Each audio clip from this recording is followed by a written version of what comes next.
प्यारे बच्चों, बहुत बहुत शुभकामनाएं आप सभी को माइंड बूस्टर की तरफ से।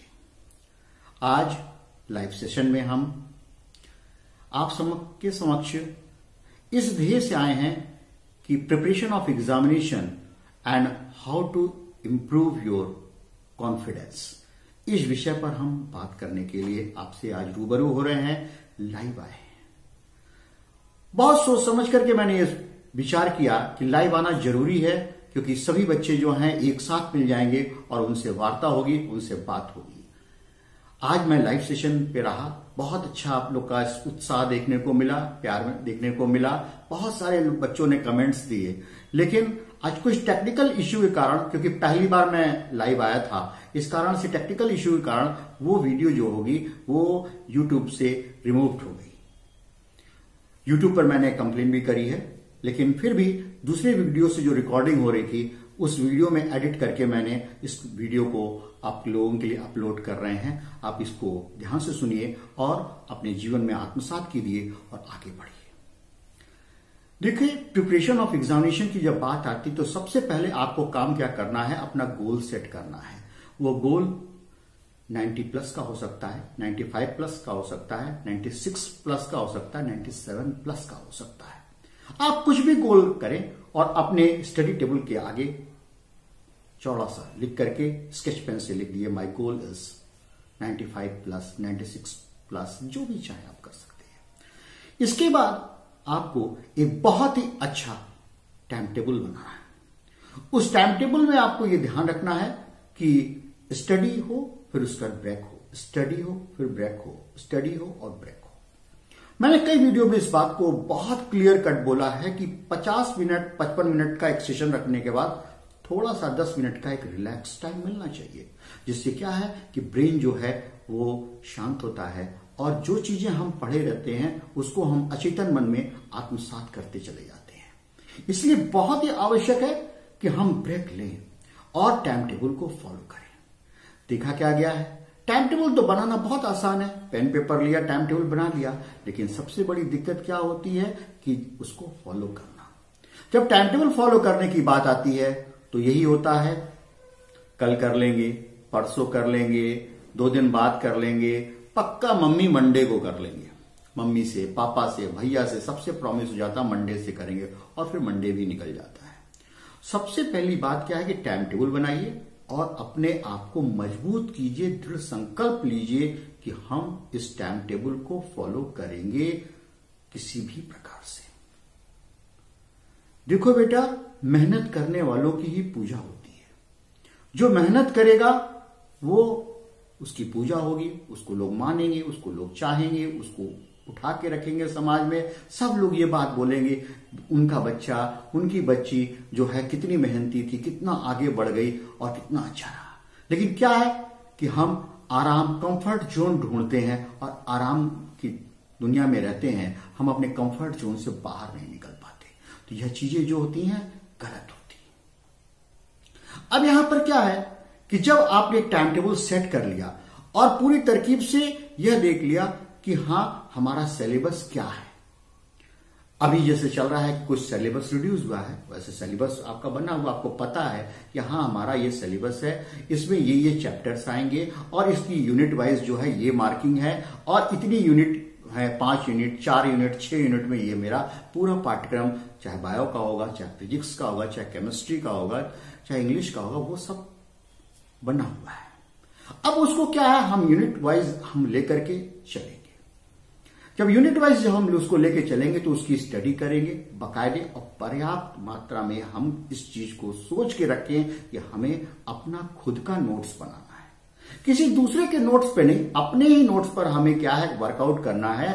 और मैंने एक बात बोली है कि जब हम सबसे पहला काम है हमें अपनी एनसीईआरटी को बेस बनाना है और उस एनसीईआरटी को हम लाइन बाय लाइन पढ़ना है। मैंने बताया हुआ है कि जब हम कोई डेट और ईयर यूज करते हैं तो हम उसको रेड हाइलाइटर से यूज करते हैं, और जब कोई हम मेन वर्ड्स होगा या साइंटिफिक नेम होगा या कोई होगा तो उसको हम क्या करते हैं, ब्लू हाइलाइटर से मार्क कर लेते हैं। और कोई रनिंग सेंटेंस होगा उसको क्या है, ग्रीन हाइलाइटर से मार्क करते हैं। ये 3 काम करने से क्या होता है कि हमें रिवीजन करना बहुत आसान होता है, क्योंकि ये जो हाईलाइट किया हुआ जो चीज है उसको हम पढ़ लेंगे तो हमें बहुत आसानी होगी और हम आगे बढ़ जाएंगे। इन बातों को हमें सोच करके बहुत अच्छे से प्रयत्न करना है और आगे बढ़ना है। वैसे तो एक बात सही है कि जब हम एग्जामिनेशन की बात करते हैं, चाहे होम एग्जामिनेशन हो चाहे बोर्ड का एग्जामिनेशन हो, बच्चा तनाव में आ जाता है।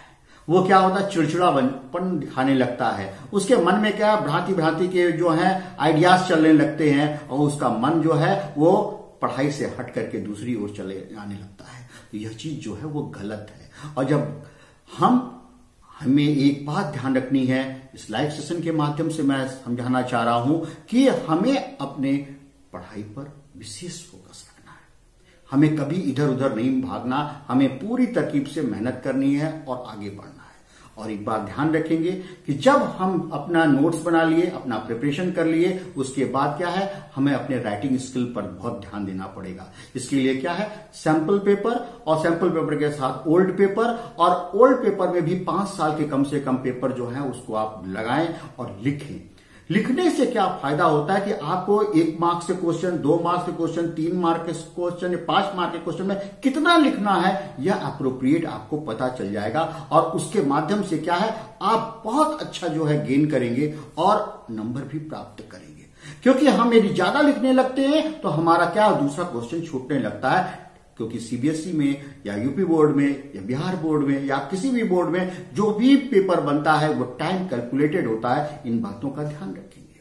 अब मैं एक बात कहूंगा, एक छोटी सी यहाँ पे स्टोरी बनाने की जा रहा हूं, जो हम पढ़ने की बात को आगे लेकर के चलते हैं। तो एक लड़का था, शहर में रहता था। वो एक दिन क्या हुआ, उसको मन किया कि साइकिल चलाएंगे, तो देखा कि उसकी साइकिल में हवा नहीं था। वो साइकिल को लेकर के पैदल क्या है अपनी कॉलोनी से बाहर निकला और काफी दूर तक चलता गया। वहां पे उसको रास्ते में कई लोग मिले। उन्होंने पूछा कि भाई क्या बात है, कहते हैं कि हवा नहीं है, पंचर हो गया, ये है। तब तक क्या, बहुत जोर की आंधी निकली, बहुत जोर से आंधी आ गई और वो आगे बढ़ रहा था साइकिल स्टोर के लिए कि हवा वहां पे मिल जाए। वहां पे एक आदमी मिला, उसने कहा अरे इतनी तो हवा चल रही है, तुम अपनी साइकिल में हवा भरो, और कहता है चलते बनो।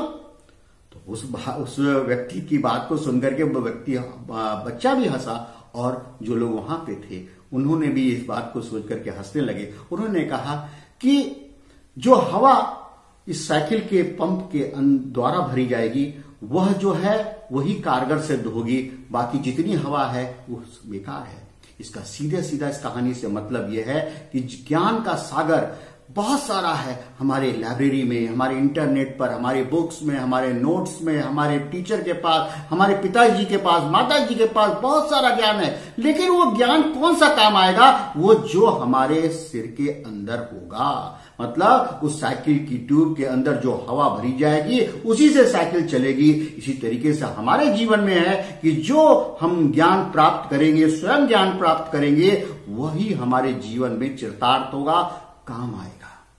बेटा, एग्जामिनेशन के समय यह बात हमेशा ध्यान रखनी चाहिए कि हमें ज्ञान प्राप्त करना है, हमें लर्न करना है, हमें आगे बढ़ना है। जब हम पाठ्यक्रम समाप्त कर लेंगे, रिवीजन करेंगे, तो रिवीजन करने में क्या है, हमें बाकायदे लिख करके देखना है। और ये राइटिंग स्किल का मामला है। मैंने आपको क्वेश्चन वाइज बता दिया कि कितने नंबर का मार्क्स का क्वेश्चन है, उसके अनुरूप लिखना है।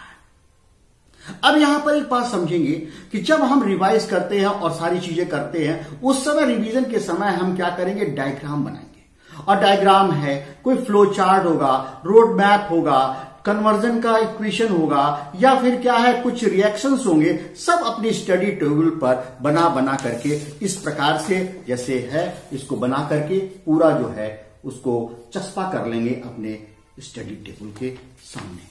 तो इससे क्या होगा, इससे फायदा होगा और हमें देखते देखते हमें बहुत सारी चीजें याद हो जाएंगी। और जब याद हो जाएंगी तो बहुत ही उसमें अच्छा रहेगा, तो हम आगे बढ़ेंगे और आगे बढ़ करके उसको सेट करेंगे। अपना जो मुख्य काम है उसको निपटा लेंगे तो आपका हौसला बुलंद रहेगा, आप गैर जरूरी काम भी बहुत अच्छे से करेंगे। एक बात ध्यान रखेंगे, इसमें एक और टिप्स देना चाहूंगा, वो है डिसाइड एंड रिवाइज। आपको रोज जब अपने गोल सेट करते समय यह डिसाइड कर लेना है कि मुझे अमुक अमुक अमुक अमुक चैप्टर जो है वो हमें आज लर्न करना है और उसको हमें रिवाइज करना है। यदि आपने डिसाइड किया है तो आपको रिवाइज करना है और यह अनिवार्य रूप से करना है, तो इस बात बनेगी, यह ध्यान रखेंगे। तो decide, revise and day to day, no delay.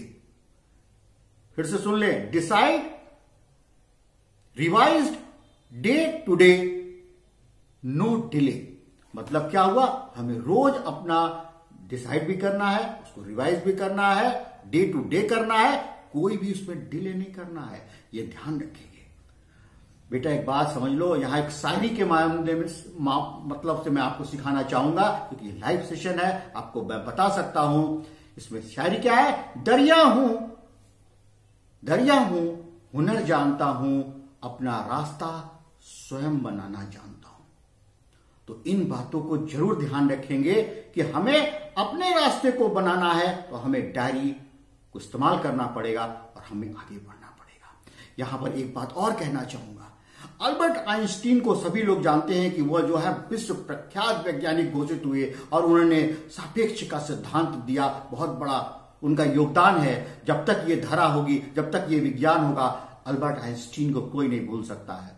उनकी सफलता को देखते हुए एक व्यक्ति आया उनके पास, उन्होंने पूछा कि आप सफल कैसे हुए? तो उसने बताया कि मेरे सफलता का राज केवल है लगन। आइंस्टीन जो थे वो गणित में सब बहुत ही कमजोर थे। उनका क्या है, बच्चे तक मजाक उड़ाते थे, मैथ के टीचर मजाक उड़ाते थे, एक एक सवाल को 4-4 बार करना पड़ता था, लेकिन वो हारे नहीं। वो हमेशा इस चीज पर लगे हुए थे कि मुझे गणित सीखनी है। उनका लगन जो था वो कामयाब होता चला गया। और तो प्यारे बच्चों, लगन इतनी बड़ी चीज थी कि आइंस्टीन ने गणित सीख ली, उसके बाद उन्होंने फिजिक्स पढ़ाए। फिजिक्स पे उन्होंने इतनी मेहनत की और उन्होंने सापेक्ष का सिद्धांत दिया, थ्योरी ऑफ रिलेटिविटी, जो हर किसी को पता है, E=mc²। तो कहने का क्या मतलब हुआ कि हम जब निरंतर मेहनत करते हैं, आगे बढ़ते हैं, तो क्या है, हमारी हुनर, हमारी कैपेसिटी निरंतर आगे बढ़ती है। बेटा ध्यान रखना, लुढ़कते हुए पत्थर पर कभी काई नहीं जमा करती, लुढ़कते हुए पत्थर पर कभी काई नहीं जमा होती। जो स्थिर पत्थर होगा उसके ऊपर काई जमा होगी। इसलिए हमेशा रिवाइज करते रहिए, पढ़ते रहिए, नया सीखते रहिए और आगे बढ़ते रहिए। यह जानकारी जो मैं दे रहा हूं, यह इसलिए दे रहा हूं कि आपकी एग्जामिनेशन पास हैं और आप जो है अपने एग्जाम की तैयारी कर रहे हैं। बेटा एक बात समझ करके रखना इस चीज को कि माता पिता जो हैं बहुत ही साध्य लगा करके आपको पढ़ा रहे हैं, आपको आगे बढ़ा रहे हैं। आप जब अपनी टाइम टेबल से हटते हो, अपनी दिनचर्या फॉलो नहीं करते हो, तो आप ये मानो कि आप मम्मी पापा के सपनों को कहां तक साकार कर पा रहे हो। ये खुद आत्मचिंतन करना पड़ेगा, आत्ममंथन करना पड़ेगा। क्योंकि जो देखो, इस YouTube पर हजारों मोटिवेटर बैठे हुए हैं, पढ़ाने वाले, जो आपको मोटिवेट कर रहे हैं, लेकिन जो मोटिवेशन अंदर से होता है, आंतरिक मोटिवेशन होता है, वही सबसे ज्यादा कारगर होता है। एक छोटी सी घटना मैं सुनाना चाहूंगा। एक स्कूल था, उस स्कूल में एक लड़का था। वो लड़का जो है वो फुटबॉल खेला करता था, लगातार उसके मैच चला करते थे। वो अपने पिताजी के साथ आता था, पिताजी एक स्थान पर बैठते थे और वो प्रैक्टिस करता था। लगातार 1 दिन, 2 दिन, 15 दिन, 20 दिन यह क्रम चलता रहा। लेकिन जिस दिन क्वार्टर फाइनल था, सेमीफाइनल था और फाइनल का जब क्वार्टर फाइनल और सेमीफाइनल जब हुआ, उस 4-5 दिन वो बच्चा नहीं दिखाई दिया। तो कोच भी ये सोच रहा था कि ये बच्चा जो प्रैक्टिस करता था वो नहीं दिखाई दे रहा है। ठीक फाइनल वाले दिन वो बच्चा आता है और आकर के कोच के पैरों में गिर जाता है कि सर, हमको आज फाइनल के टीम में खेलना है। आप हमेशा हमेशा रिजर्व में आप मुझको रखते हैं, कभी आप मुझको आगे नहीं बढ़ाते हैं। आज लेकिन मैं खेलूंगा। लेकिन कोच बहुत ही ज्यादा परेशान था। उसने कहा कि नहीं, संभव नहीं है, क्योंकि क्या है, ये प्रेस्टीज इश्यू का सवाल है, हमारे स्कूल की इज्जत का दांव लगा हुआ है, आपको मैं ऐसे चांस नहीं दे सकता। लेकिन वह चरण पकड़ करके बैठा रहा और उसने रोता रहा कि नहीं, मुझे खेलने का मौका दे दो। कोच पिघल गया, उसने कहा जाओ, आज मैंने चांस दिया, तुम जाकर के खेलो। वो लड़का इतना अच्छा खेला कि कहने लायक नहीं। और वो क्या है कि जब फुटबॉल उसको मिलती थी वो सीधे गोल पर जाता था, गोल लगाया उसने, 6 गोल, 7 गोल, 8 गोल तक लगाए और टीम विजयी हुई। जब टीम विजयी हो गई तो कोच ने सोचा मन में कि मेरे साथ इतना बड़ा, मैंने इसको क्यों ऐसा अंडरएस्टिमेट कर लिया। बाद में उस बच्चे ने बताया कि सर, मेरे पिताजी जो हैं मुझे देख रहे थे और इस कारण से मुझे मैच में बहुत अच्छा खेलना पड़ा। कहे तो जब उसने उस स्थान पे देखा जहां उसके पिताजी बैठे रहते थे तो वो पिताजी वहां नहीं बैठे थे, तो उसने बताया कि मेरे पिताजी रोजाना मुझे प्रैक्टिस कराने के लिए यहाँ लेकर के आते थे, लेकिन मैं सर आपको जानकारी नहीं दिया कि वे आंखों से अंधे थे। वो मुझे नहीं देख सकते थे, न वो फुटबॉल को देख सकते थे, न वो मैच को, शुरू से अंधे थे। लेकिन अभी 4 दिन पहले उनकी डेथ हो गई है और वो स्वर्ग में पहुंच गए हैं। वो आज मेरा पहला मैच था, इसलिए वो आज वो मुझे देख रहे हैं, इसलिए मुझे पूरी जुनून और पूरी ताकत के साथ अपने टीम को जिताना था, मुझे अच्छा खेलना था, तो मैं जीता। तो बेटा यहां पे कहने का क्या मतलब है प्यारे बच्चों, कि जब हमारे अंदर से भाव जगेगा कि हमें पढ़ना है, हमें आगे बढ़ना है, हमें अपने माता पिता के सपनों को साकार करना है, तभी जाकर के ये चीज जो होगी डेवलप होगी। क्योंकि जब हम परसेंटेज की बात करते हैं तो 50%, 60%, 70% नंबर तो ऐसे ही लोग पा जाते हैं आजकल के एग्जामिनेशन प्रणाली में। लेकिन जो बच्चा अच्छा करेगा, आगे बढ़ेगा, कंपटीशन में यदि विजयी होता है तो ही उसकी पढ़ाई को सार्थक माना जाता है और वो आगे बढ़ करके हौसला बुलंद करता है। तो मेरा यहां पे प्यारे बच्चों ये कहना है कि पूरी तरकीब से आप मेहनत कीजिए, अपने कॉन्फिडेंस लेवल को अप कीजिए और आगे बढ़िए। क्योंकि यह जो समय आया है इसमें आप लोगों ने ऑनलाइन एग्जाम दिया, बहुत अच्छे नंबर पाए। वो कैसे दिया, मैंने बहुत सारे बच्चों से बात करी, पेरेंट्स से बात करी, मालूम चला गूगल बाबा का सहारा ले लिए, पेरेंट्स से पूछ लिए, मम्मी से पूछ लिए, बुक्स खोल लिए, नोट्स कर लिए, और क्या हुआ, ऑनलाइन परीक्षा में तो बहुत अच्छा रिजल्ट था, लेकिन ऑफलाइन परीक्षा में बहुत पूरा परफॉर्मेंस हुई। यह चीज गलत है। अब उस जो आत्मविश्वास था ऑफलाइन का, वह चीज बच्चा खो दिया है। उस आत्मविश्वास को जगाने के लिए आपको राइटिंग स्किल पर बहुत ज्यादा फोकस करना पड़ेगा और अपने आप में मेहनत करना पड़ेगा। बार बार क्वेश्चन को लिखना पड़ेगा, लिख करके देखना पड़ेगा और रेड पेन से करेक्शन लगाना पड़ेगा, तब जाकर के आपका आत्मविश्वास बनेगा और आप आगे डेवलप होंगे। तो यह चीज मैंने आपको बता दी कि बिल्कुल ध्यान रखेंगे इस चीज का और आगे बढ़ेंगे। मैं एक बात कहना चाहूंगा यहां पर कि जो भी चीजें हैं उसको पूर्ण रूप से ध्यान रखें और आगे बढ़ें।